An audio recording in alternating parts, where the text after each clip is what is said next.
चिपळूण तालुक्यातील कोळकेवाडी तांबटवाडीत भर दिवसा खून झाल्याची घटना घडली आहे। रवींद्र सुर्वे याचा त्याच्या राहत्या घरी अत्यंत क्रूरपणे खून करण्यात आला। या घटनेनं परिसरामध्ये मोठी खळबळ उडालेली आहे। रवींद्र सुर्वे याच्या डोक्याच्या मागील बाजूस लोखंडी रॉडनं घाव घालून त्याची हत्या करण्यात आली।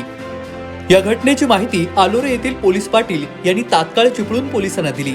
हत्येच्या घटनेची माहिती मिळताच चिपळूणचे पोलीस उपविभागीय अधिकारी राजेंद्र कुमार राजमाने यांनी आपल्या पोलीस पथकासह घटनास्थळी धाव घेतली। या प्रकरणी एक संशयित चौकशीसाठी ताब्यात घेण्याची माहिती पोलीस सूत्रांनी दिली।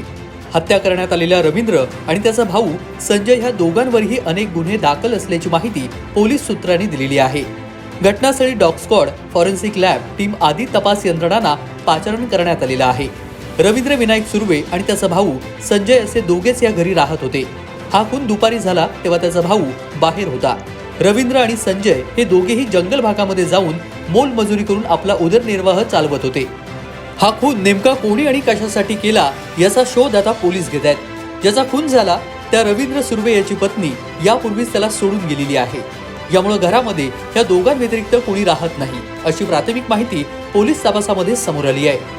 हत्येच्या घटनेनंतर सदर परिसरामध्ये पोलीस बंदोबस्त ठेवण्यात आलाय।